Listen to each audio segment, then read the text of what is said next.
The boy who listened more than he spoke as rain was gentle that morning in Chennai. It wasn't a storm, just a quiet drizzle that tapped on the tin roofs and darkened the red dirt roads. The city was waking up slowly. Tea stalls coughed steam. Into the air, auto rickshaw horns sang their usual chaotic song, and barefoot children ran to school with plastic bags over their books. Somewhere in that blur of daily life walked a thin boy. No umbrella, no raincoat, just a small cloth bag swinging from his shoulder. His name was Sundar, and he rarely spoke unless he had to dot at school. Sundar sat in the second row from the back. Not the front. That was for the confident ones who answered questions before the teacher even finished asking. Not the back either. That was for the jokers, the restless ones who already knew the world outside the classroom, had more to teach them than textbooks. Sundar preferred the middle, the in-between. From there, he could see everything and remain unseen himself. His father was an electrical engineer for the British conglomerate Jacko. Not the highest position, not the lowest either, but it brought home food. It brought home books, and most importantly, it brought home stories. Sundar would sit with wide eyes when his father spoke about circuits and systems, and how electricity could move through the veins of a city like blood through a body. It fascinated him, not because it was flashy or loud, but because it worked silently, invisibly. Reliably taught from an early age, Sundar learned something others didn't. You don't always have to speak to be understood. You don't have to shout to be heard. Sometimes it's the quiet ones who carry the loudest truths, while others in class recited poems or solved problems quickly to impress the teacher. Sundar would observe. He would watch how the teacher's smile faded when someone gave a wrong answer. He noticed how the boy next to him twitched his leg when he lied about finishing homework. He listened more than he spoke, and that made him different. But being different has its price. During lunch breaks, Sundar often ate alone. It wasn't because he didn't like others. He did. He enjoyed laughter, shared stories, the clinking of tiffin boxes. But somehow his silence made others uncomfortable. They mistook it for arrogance, or worse, indifference. They didn't see the thoughts running wild in his head, the dreams he stitched together quietly while peeling his boiled egg or folding his chapati.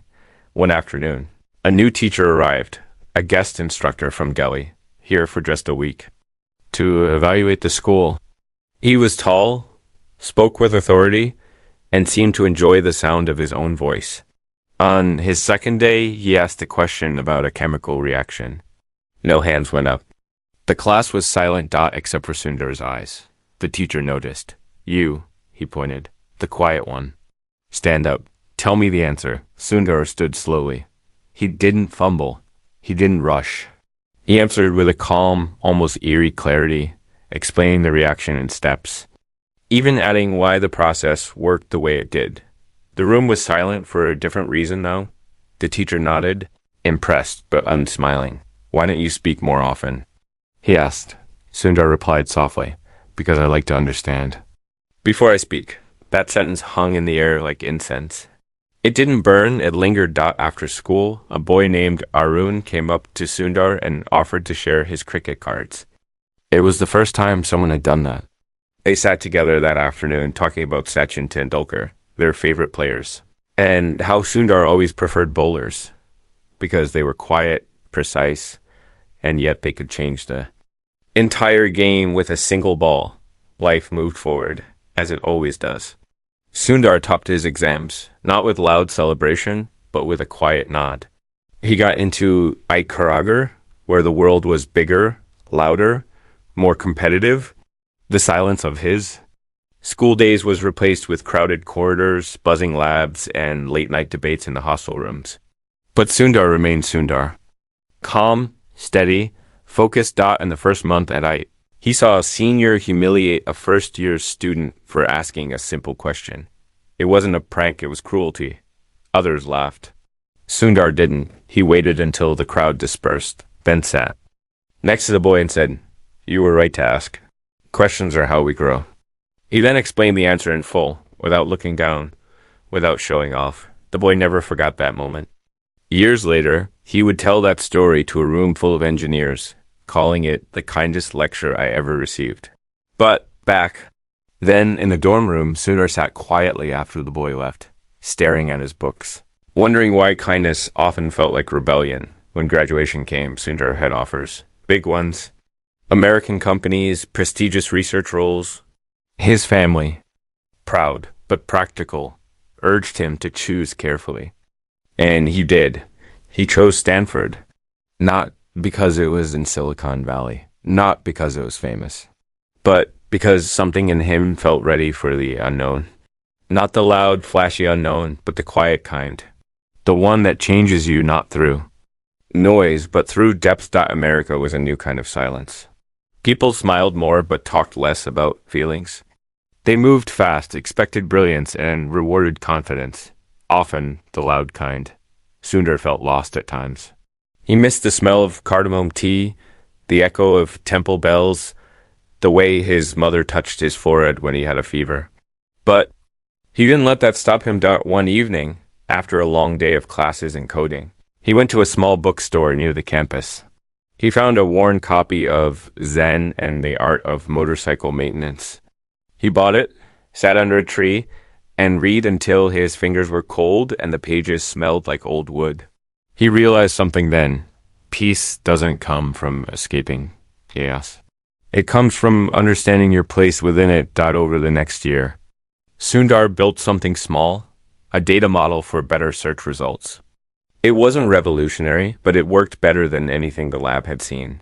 When he presented it, people leaned in, not because he raised his voice, but because his words carried weight. He spoke like someone who didn't want attention.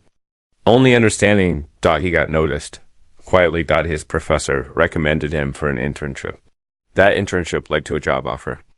Not from a big name, but from a startup that believed in search and speed. In solving small problems with big impact. Google. When he walked into the office for the first time, Sundar felt something shift. The walls were casual, the people fast talking, the energy electric. He felt unsure again. He was soft-spoken, thoughtful, methodical. Would he fit in here? He didn't speak much in meetings at first. He observed. He listened. He watched how decisions were made, how data was ignored when egos spoke louder. Then, one day, a meeting about browser features hit a dead end. People argued, voices rose. Nothing moved forward. Sundar, sitting in the corner, raised his hand gently. Everyone turned. He didn't speak about features or trends. He spoke about people. Most users don't care what's under the hood, he said. They care if it works and works fast. Let's start there. The room was quiet. That day, Chrome was born. Not in code, but in a moment of clarity. As months turned to years, Sundar climbed. Not because he wanted power. He just kept solving problems no one else could see. He didn't command. He convinced. He didn't overpower. He persuaded.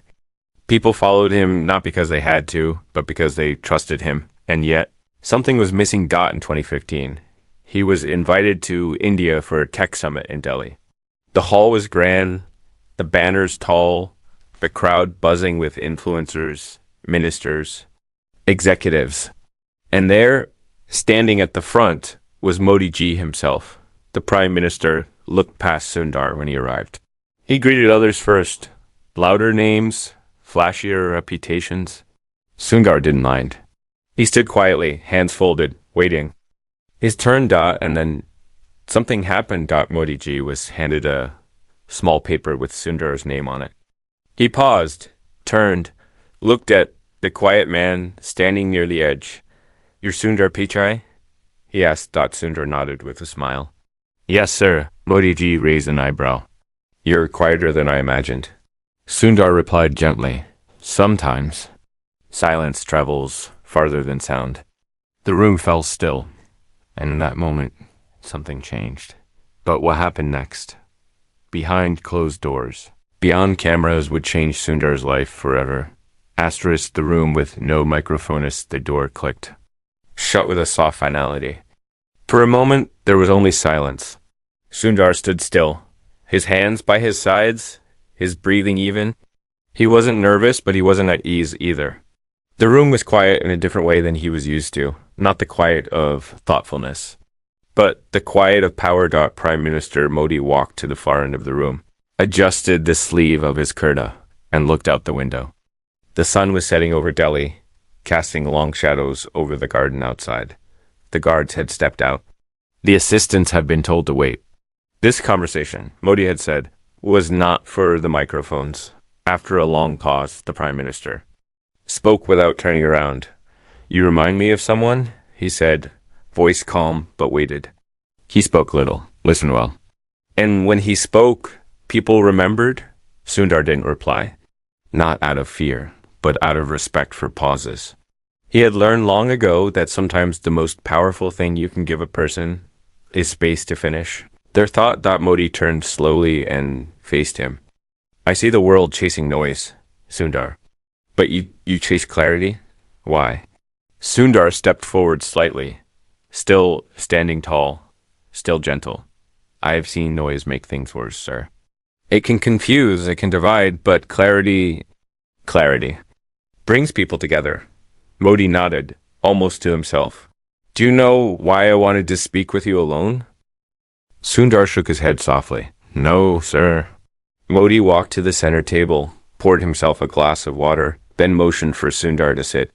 They both sat, two men from vastly different journeys, one born into politics, the other into code. Yet here, sharing something only those who've carried great responsibility can understand. The silence that comes after decisions that affect millions. Modi said, "Not just what you do at Google, but how you carry yourself, how you speak, how you'll fight to be seen, but still get seen. It's rare." Sundar folded his hands, unsure of what to say. Compliments had always made him uncomfortable. He didn't work for praise. He worked because he believed in building. In making things that lasted, that mattered. Modi continued. "The world is changing fast. India is changing fast.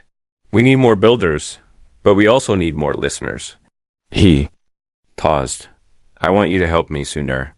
Not with politics, not with speeches, but with something deeper." Sundar tilted his head slightly, curious. "How do you mean, sir?" Modi leaned in, lowering his voice. "We're launching an initiative soon. Digital India, yes, but not just in banners and conferences, in villages, in schools, in homes that have never touched a screen before.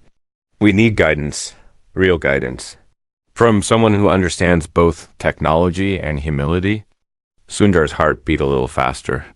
Not from excitement, but from responsibility. This wasn't a casual ask. This wasn't a headline event. This was a seed, and he had been asked to help it grow. But then came the twist. Modi placed a small folder on the table. Inside it were photographs, not of devices, but of people. A woman cooking over firewood with a toddler tied to her back.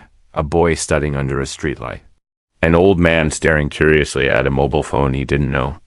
"How to use. These are the people I want to reach," Modi said, voice lower now. "And to do that, we must understand something first. What does access truly mean to them?" Sundar opened the folder. Slowly. Each photo felt like a story, frozen mid-sentence. Each face reminded him of someone from home. His neighbors, mother, the old librarian from his school, the street vendor who smiled more than he sold. He looked up. "Access isn't just about internet, sir," he said softly. "It's about dignity. If someone feels small while using a tool, they will never return to it. We need to design for respect." Modi looked at him, not with curiosity now, but with something deeper. "Design for respect," he repeated. "Tell me what that looks like." And Sundar began to speak not in polished pitch language, not in corporate terms. He spoke like he used to speak with his father, slow, careful, thoughtful. He spoke of interfaces in local languages, of voice-based search for the illiterate, of apps that don't need expensive data plans, of tutorials that teach without judgment. He spoke of building things that did not assume the user had already succeeded. When he finished, there was a long pause. Then Modi stood up, walked to the bookshelf, and pulled out a small framed quote. He handed it to Sundar. The quote was simple. True strength is gentle. You've lived this, Modi said. Now help us build it. But just as the conversation seemed to end, Modi leaned in again and asked a question Sundar hadn't expected. But tell me, Sundar, have you ever been afraid of losing yourself in this world you now lead? Sundar's breath caught slightly. Many times. He remembered late nights at Google where he questioned whether his calmness made him invisible. He remembered moments when others took credit for his work because he hadn't rushed to defend himself.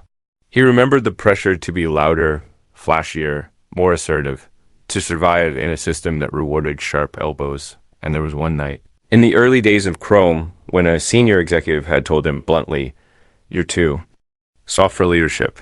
He had gone home that night, sat alone in his apartment, and stared at the city lights outside his window. He had questioned everything. And then he had remembered something his mother used to say, "If the sky doesn't shout to be seen, why should you?" He looked at Modi now and replied quietly, "Yes, I have been afraid. But I remind myself that being gentle is not the same as being weak, and being respectful doesn't mean being small." Modi smiled, not widely, but with the slow warmth of understanding. "Good," he said, "because the louder the world becomes, the more we'll need voices like yours." As the meeting ended and Sundar stepped out into the cool Delhi evening, the air felt different, not heavier, but charged. Not with pressure, but with purpose. He didn't tell anyone right away. Not his team, not his family. Some truths are too sacred to share before they've taken root inside you. But he started making changes. Back at Google. He pushed quietly for more initiatives in India. For partnerships that didn't just expand market share, but expanded hope. He began shaping teams to think about inclusion, not as a feature, but as a foundation. And slowly, silently, change began to ripple. Meanwhile, back in India, a secret team was being formed. A task force made of engineers, linguists, designers, and field workers. They were told only one thing: design for respect. But something was coming an unexpected turn, because just when Sundar thought the hardest part was shaping the tools, he would be asked to step into something far more personal. Something that would shake his calmness at the roots. Something from his past. Asterisk echoes from the old Gitabi say the past doesn't knock, it walks in. And when it does, it doesn't ask if you're ready. It simply waits for you to notice the silence it brings. Weeks had passed since Sundar's quiet meeting with the Prime Minister. He had returned to California, but something inside him had shifted. He still led meetings with the same calm focus, still walked the same path from his home to the Googleplex. Still brewed his tea the same way in the mornings. Strong, cardamom heavy, reminding him of home.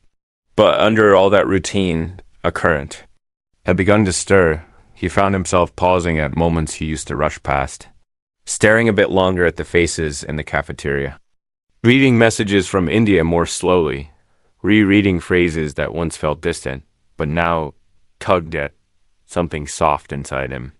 Then, one afternoon, while sitting in a conference room reviewing a product roadmap, Sundar's assistant entered quietly and placed a folder in front of him.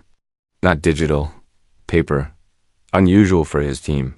"Someone dropped this off for you," she said. No name. Just said it's personal. He opened it after the meeting. Inside, folded with care, was an old photograph. Worn, edges soft, slightly yellowed. It showed 3 boys standing outside a school gate in Chennai. Sundar recognized it instantly. The gate with flaking blue paint, the crooked school sign above it, and beside him, Arun and Pradeep, his childhood friends. Beneath the photo was a note written in Tamil. "You still listen like you used to. But do you still remember what you promised?" His heart skipped. He hadn't thought of Pradeep in years. Arun maybe once or twice. He had moved to Mumbai. They had exchanged an email a long time ago. But Pradeep had disappeared. Not physically. He had just faded from life like certain voices do after school ends. They had all promised to stay in touch, to build something together someday, to never forget where they came from. But then life took its sharp turns. Pradeep had stayed in Chennai, skipped college, worked odd jobs to support his father who had fallen ill. Sundar had heard whispers through other friends that Pradeep grew bigger, that he felt abandoned, that he believed the world rewarded those who left, not those who stayed. The note brought it all back. Not just memories, but guilt. He sat quietly that night in his office. The photo in his hand, the note in his lap, the lights of Silicon Valley glittering outside the tall window. He tried to remember the last real thing he had said to Pradep. It had been the last day of school. They were sitting on the steps, feet dangling, talking about dreams. Pradeep had said he wanted to open a computer school for underprivileged kids. Not just teach them how to use a mouse, but how to understand what was behind the screen. The why, not just the how. Sundar had smiled, nodded, and said something vague like, "We'll do it together someday." But someday had never come until now. The next day, Sundar called someone he hadn't spoken to in over a decade, a former classmate named Ramesh, who still lived in Chennai. "Do you know where Pradeep is?" Sundar asked, voice low, almost uncertain. Ramesh was quiet for a moment.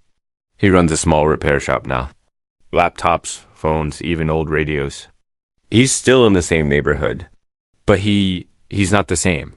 Sundar didn't ask what that meant. He already knew. 2 weeks later, without making a public announcement. Without a press team, Sundar boarded a flight to India. He told his core team he needed time to think. They didn't question him.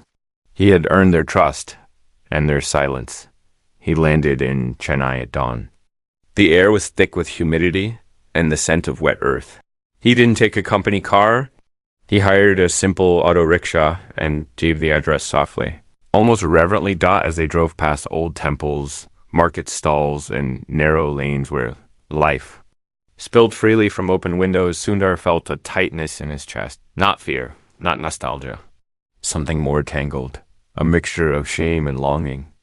The auto stopped outside. A small building with peeling paint and a faded sign. Sri Vishnu. Electronics and repair. Sundar stepped out, heart thudding. The shop had no glass door, just a curtain of plastic beads. Inside, a man sat hunched over a broken keyboard, soldering a wire with careful precision. His hair had thinned, his shoulders hunched, but his hands, they were still strong, steady. "Pradeep?" Sundar said, voice softer than he intended. The man looked up, and for a moment, time paused. His eyes widened slightly. Not in recognition, in disbelief. He wiped his hands on a cloth, stood slowly. "You really came," he said. They stared at each other. Years of unspoken words filled the small space between them. The hum of a nearby fan. The buzz of a ceiling tube light. The faint sound of temple bells outside. "Why now?" Pradeep asked, not with anger. With something deeper. The ache of abandonment. Sundar didn't have a rehearsed answer. "Because I remembered what I promised." Pradeep laughed, but there was no humor in it. We all promised things back then. You had the world ahead of you. I had this street. You made it out. I stayed behind. Sundar stepped forward. "You didn't stay behind. You stayed rooted." Pradeep looked at him, eyes sharp. "Don't romanticize it." "I stayed because I had no choice." Sundar nodded. "I know. And I should have called, written, visited. I was chasing something and I lost the trail." They stood in silence. Then Pradeep turned, picked up a dusty laptop from the floor, and handed it to Sundar. "Can you fix this?" Sundar smiled faintly. "Probably not, but I can try." They sat side by side, just like they used to, not talking much, working quietly, sharing small smiles when things clicked. And somewhere in the process, the years between them began to melt as evening fell. They walked to the old tea stall, where they had once shared dreams. The same uncle still worked there, though older, slower. He served them 2 steel cups of hot tea. "You're still the same," Pradeep said finally. "Quiet, careful, like you're listening to things most people miss." Sundar looked up. "And you're still the same, grounded, stubborn, and honest." Pradeep laughed again, this time with warmth. Then Sundar reached into his bag and pulled out a folder. I want to start something here, he said. A center, not just for tech, for respect. To teach kids not just how to use tools, but how to think, and I want you to lead it. Pradeep blinked. Me? Yes, Sundar said. Simply, no one else knows this community like you do. And no one else can teach humility the way you can. Pradeep was silent for a long time. What if I say no? Then I'll ask again, Sundar said. And again, because this matters. And just when Sundar thought they had reached a new beginning, Pradeep's face changed. He looked down, took a slow breath, and said, There's something you need to know. Something that could stop this before it even begins. Sundar felt a chill in his spine. What is it? Pradeep looked up, eyes clouded. Someone doesn't want this to happen. Someone who's been watching. And they already know you're here. Asterisk shadows in the old city. Streets outside the tea stall were glowing amber with the light of the setting sun. Auto rickshaws buzzed past like restless insects, and a smell of fried vadas drifted in from a nearby vendor. Children laughed in the distance, their voices echoing off old stone walls. But at the table where Sundar and Pradeep sat, time seemed to slow. Sundar leaned forward slightly. What do you mean someone's watching? Pradeep didn't speak. Right away. His fingers were wrapped around the steel cup, his eyes focused on the tea that was quickly cooling. He seemed caught between memory and fear, a silence too heavy to be casual. I didn't want to tell you this, he said quietly. But you should know, last year, a group came here, private tech investors, supposedly. They promised funding, HARDW, training programs. They said they were here to help local youth, but that wasn't what they really wanted. Sundar watched him carefully. What did they want? They wanted data, Pradeep said, eyes hard now. Cheap, unrestricted. Access to people's phones? They gave devices away for free in nearby villages. Smartphones, tablets. The kids thought it was a gift. But later we found out the devices had tracking software. They were watching what people searched, who they talked to, what they clicked. Even what they whispered near the microphone. Sundar felt a slow wave of sickness rise in his chest. And you confronted them? He asked it. Pradeep nodded. I couldn't stay quiet. I wrote an article, gathered proof, spoke to a few local reporters, but before the story got out, the pressure started. Phone calls at night. Strange men outside the shop. Even the landlord threatened to raise the rent. Sundar sat back in his chair, absorbing the weight of it. Why didn't you leave? He asked. Because this is home, Pradeep said, simply. I don't walk away from it, not even when it turns dark. And there it was again, the quiet courage that had always lived inside Pradeep. Not the kind that showed up in headlines, but the kind that stayed when others ran.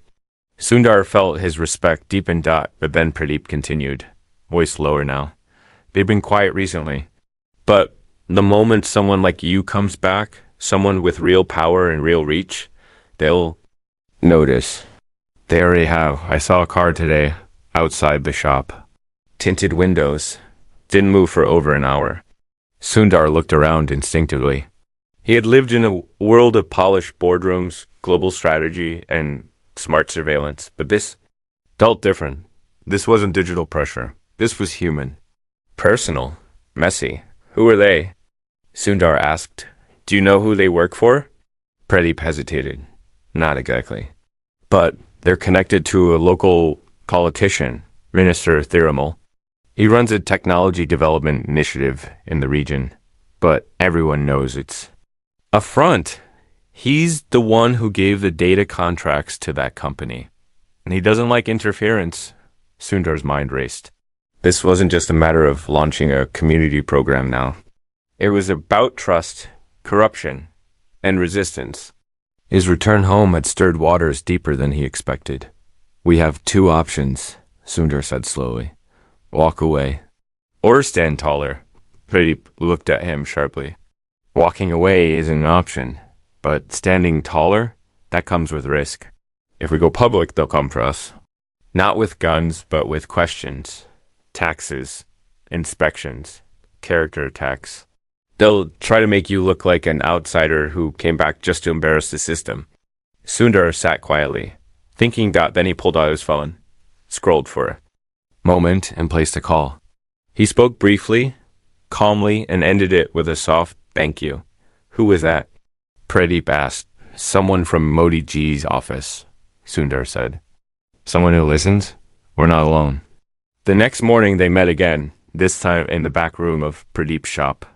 It was cramped, with wires dangling from shelves, motherboards scattered across the table, and a small fan that creaked. As it turned, but it was private. Sundar opened his laptop and began sketching a plan. We won't use their data. We won't ask for their help. We'll build our own platform. Open source, transparent, decentralized. No hidden tracking. No ad targeting. Everything local. Everything in the hands of the community. And who's going to fund that? Pradeep asked. I will, Sundar said, and I'll get others to join. And they worked for hours. Pradeep mapped the local networks, who to talk to, who could teach, who needed help. Sundar outlined the software infrastructure. They contacted former teachers, alumni, volunteers. The idea was no longer just a promise. It was becoming a blueprint. But just when things started moving, a letter arrived. It wasn't official. No logo, just a plain envelope slid under the door. Inside was a single line typed in Tamil. Go back, Sundar. This isn't your fight anymore. Pradeep read it aloud and exhaled slowly. They know now. Sundar stared at the note. He didn't speak. He just picked it up, pulled it, and placed it inside his bag. That night, Sundar visited his childhood home. His parents had passed, but the old house was still there, worn, chipped, but full of echoes. He sat on the front step where he used to watch the monsoon rain as a boy, where he had first learned to imagine things bigger than himself. His neighbor, an old woman with silver hair, came outside and smiled gently. I heard you're building something, she said. Trying to, Sundar replied. She sat beside him. You always listen more than you spoke. That's rare. Don't let this place take that from you. He nodded, but something inside him tightened, not in fear, in resolve. The next morning, he and Pradeep returned to the government office, not to beg. To declare, they submitted their plan, filed legal documents, signed permits, submitted press releases. All of it public, all of it documented. If they were going to be threatened, they would shine a light on it first. But just when it seemed they were in control, Pradeep's phone rang. His face changed as he listened.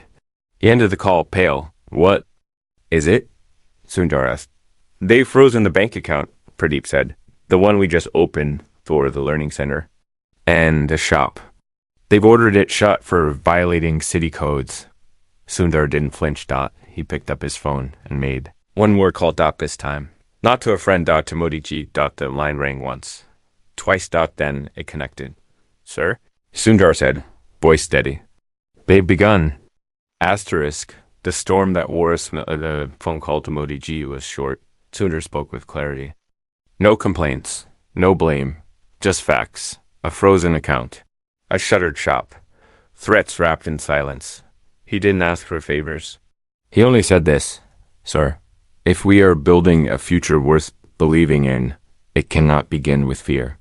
There was a pause on the other end. Then Modi Ji answered, voice calm but edged with something deeper. Asterisk. I understand.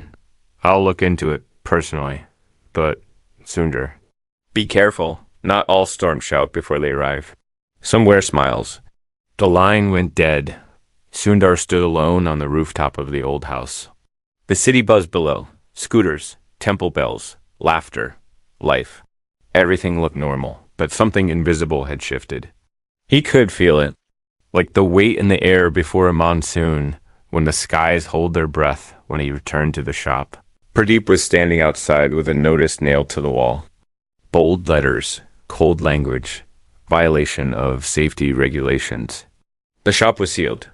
Inside, their plans, papers, blueprints, old devices, all locked away.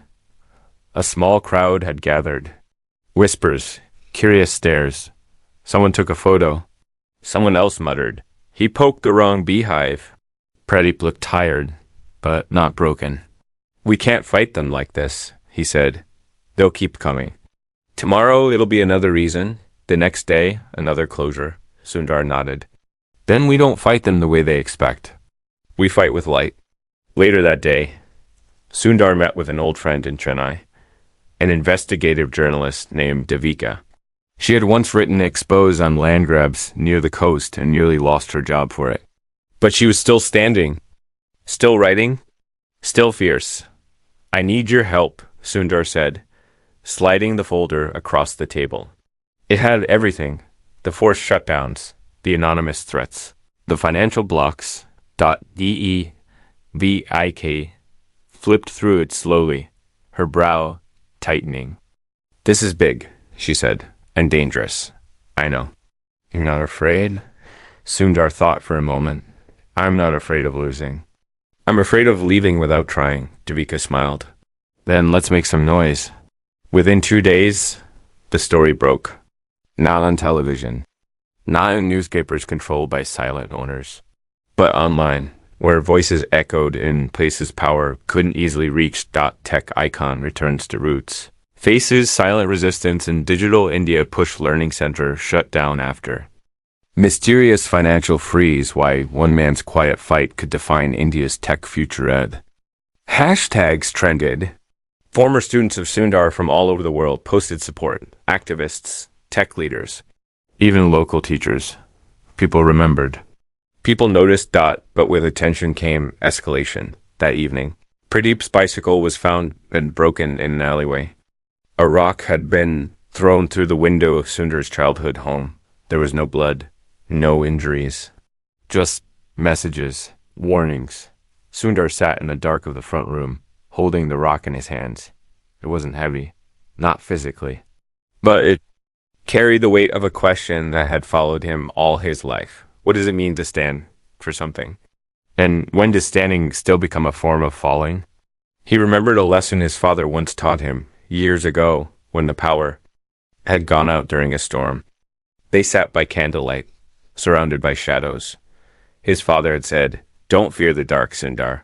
Fear forgetting where the switch is." And now, here he was, surrounded by shadows once more. Only this time, he knew where the switch was. He picked up his phone and called a name few knew he still carried. Ramanathan, his former computer science professor from IIT. A man who had retired but remained connected to a quiet network of independent thinkers, coders and changemakers across India. "Sir," Sundar said, "I want to build something outside the system. No permits, no funding approvals. Something alive. Something the people own from day one." The voice on the other end didn't hesitate. "Then we begin now." And they did. The next day, in a small open-air courtyard behind a temple, the first Respect Learning Circle began. No internet yet. No air conditioning. Just a whiteboard, a few salvaged devices, and 10 children sitting cross-legged on the floor. Pradeep took turns teaching, coding logic through games, digital ethics through stories, confidence through conversation. Word spread quietly. Mothers came, then fathers, then teachers. The courtyard filled, then overflowed. By week's end, there were 5 more circles. One in a church, one near a railway station, another in a park under a banyan tree. None of it was legal yet. But all of it was alive. And yet power does not sleep. Minister Thirimal, whose name had started appearing in subtle corners of the web, held a press conference. He denied everything, called the movement dangerous foreign influence, accused Sundar of disrupting community harmony for profit. When asked if he had met Sundar, he laughed. "Why would I speak to a man who abandoned this country and now pretends to save it?" The next morning, Sundar received a letter. Official, signed, bold red stamp at the bottom. You are required to present yourself before the District Development Council for questioning regarding unauthorized educational activity within municipal limits. Pradeep read it aloud, then looked up. "They're coming after you now, publicly." Sundar nodded. Double quotes good. He said. And then Without ceremony, he put on his shoes, straightened his shirt, and walked to the council building, not as a CEO, not as a symbol, but as a citizen. The room was full. Press, officials, and behind him, quietly entering the gallery, Pradeep, Devika, the children from the first courtyard, their parents, their teachers. Sundar didn't ask them to come. They came because truth invites company, even in silence. A man from the council began reading aloud the accusations. Unauthorized teaching, possible foreign funding violations, inciting unrest.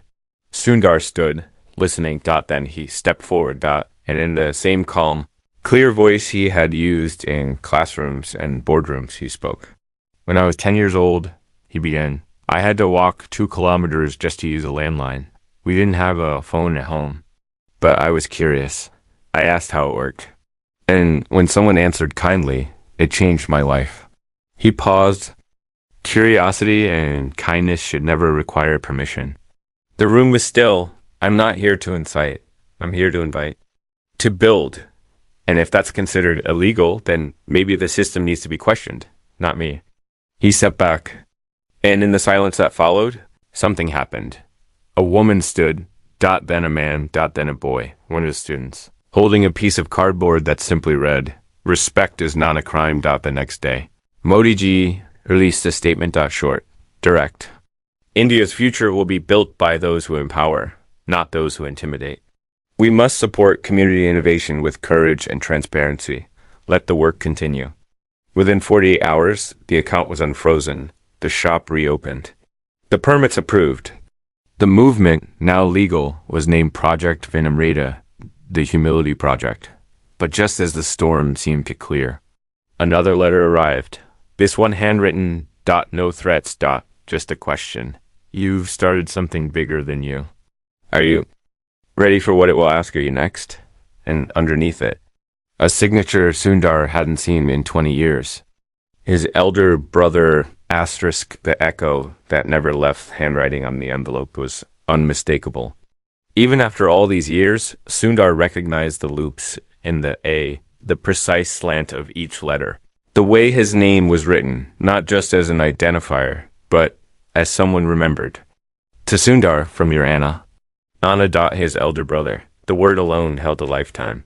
Wait, warmth, and silence. It had been over 2 decades since Sundar had last seen him. No argument had ended their relationship, no shouting or betrayal. Just silence. A drifting apart that felt natural at first. He had gone to the us, and his brother had stayed. At some point, the calls slowed. Then they stopped. Sundar had told himself they were both just busy. Different paths. Different lives. But under that reason lived a quieter truth. Something had gone unsaid.